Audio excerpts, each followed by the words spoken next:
Olá, boa tarde. O Manchetes Noticiário desta quinta-feira, dia 18 de dezembro, começa agora. E a gente abre esta edição para dizer que a Polícia Civil de Sorocaba esclareceu mais 2 homicídios que aconteceram no mês de março, nos bairros do Éden e Cajuru. Os detalhes destes crimes a gente vai saber ao vivo agora com Renato Rajo, que está, neste momento, na sede da DIG em Sorocaba. Boa tarde, Renato. Boa tarde, Fernando. Boa tarde a todos. É isso mesmo. Desses casos, um duplo homicídio foi registrado no dia 18 de março desse ano e um homicídio no dia 31 de julho. Sobre isso eu vou conversar agora com o Rodrigo Aires, ele que é delegado assistente da DIG de Sorocaba e tem mais informações. Delegado, esses crimes estão interligados? Sim, nós tivemos aí esses crimes ocorridos ali na região do Éden, são crimes relacionados aos crimes de tráfico, né, e crimes contra o patrimônio que estavam ocorrendo na região. E esses eram envolvidos numa organização que praticava esses crimes, tá? Tá certo. Agora, dentro desses crimes, como que funcionava o esquema deles? Havia uma certa desavença entre os criminosos? Como que era isso? Exatamente. Nós tivemos esse crime, como você falou, em março, que vitimou o Eliezer e o Elton. Esses 2 crimes nós viemos a descobrir que foram praticados por um outro criminoso da região, um gerente de pontos de drogas dali do local, alcunhado de Zé Muqueca, o nome dele é José Pereira. Eles teriam tido alguma desavença, entre elas uma desavença envolvendo um crime de roubo, em que no momento da partilha do produto do crime houve algumas brigas entre eles, e esse Zé Muqueca acabou matando esses 2 indivíduos, o Elton e o Eliezer. Depois, o Zé Muqueca também veio a ser morto, já no dia 31 de julho. E nós conseguimos também esclarecer quem era o autor desse crime, que foi o Cleiton, que é outro envolvido nessa organização criminosa. E logo em seguida, no dia seguinte, no dia 1º de agosto, o Cleiton também foi morto. Esse é o crime que ainda está sendo investigado, mas nós já conseguimos esclarecer do Elton e do Eliezer, que foi praticado pelo Zé Muqueca, e o do Zé Muqueca agora nós conseguimos também esclarecer que foi o Cleiton que praticou esse crime.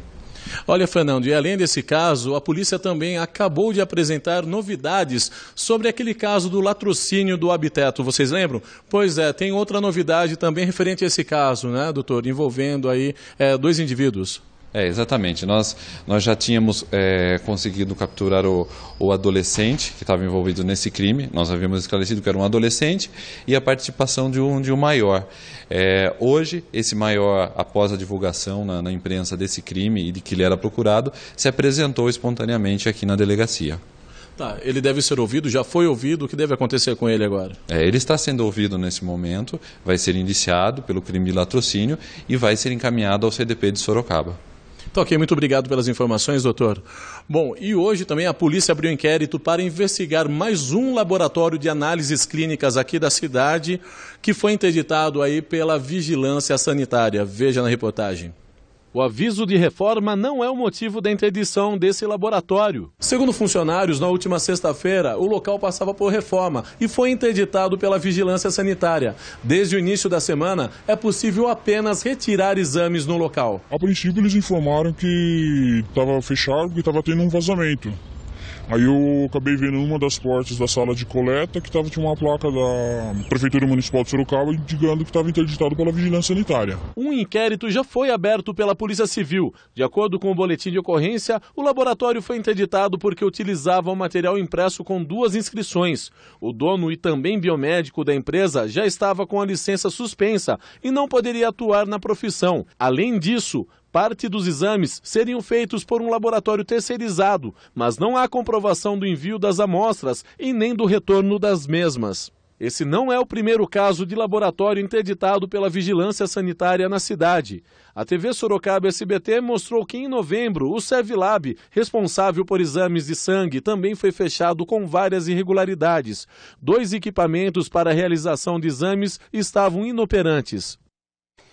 Nossa equipe tentou contato no local com os responsáveis por este laboratório que foi interditado, mas não fomos atendidos. Também nossa produção tentou o contato por telefone, mas ninguém atendeu nossas ligações. Por meio de nota, a Vigilância Sanitária de Sorocaba informou que o laboratório foi interditado por não manter cópias de análises e dados que poderiam facilitar o rastreamento dos exames. Esclareceram ainda que o laboratório não presta serviço para a Prefeitura da cidade. E em Cesário Lange, um comandante da Guarda Municipal foi autuado por porte ilegal de arma. Segundo a polícia, durante uma fiscalização de trânsito, o GM passou em uma moto com uma pistola na cintura. Ele não tinha autorização para o porte. O GM foi encaminhado à delegacia e liberado após o pagamento de fiança.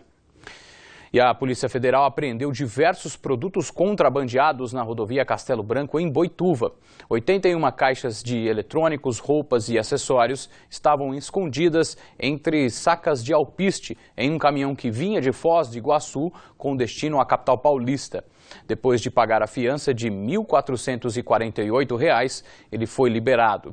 O veículo foi lacrado e encaminhado à Receita Federal.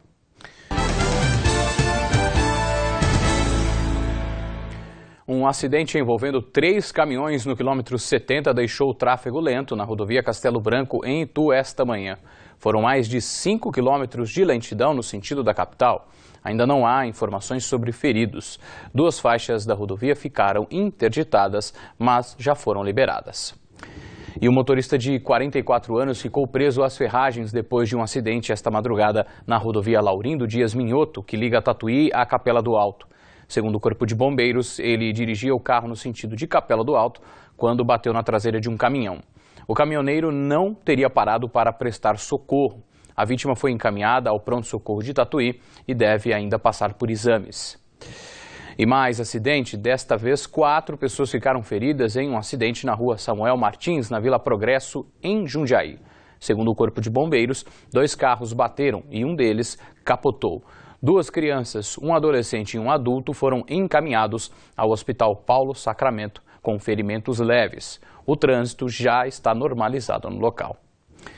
E ainda em Jundiaí, mais de 200 mil mídias irregulares foram destruídas nesta quarta-feira. Segundo a Prefeitura, elas foram apreendidas entre 2011 e 2014 pela Divisão de Fiscalização de Comércio e Ambulantes, com o apoio da Guarda Municipal. Para destruir todo o material foi necessário o uso de 2 caminhões para o transporte e um trator, além de um rolo compactador. A venda irregular destes produtos chegaria a R$ 641 mil.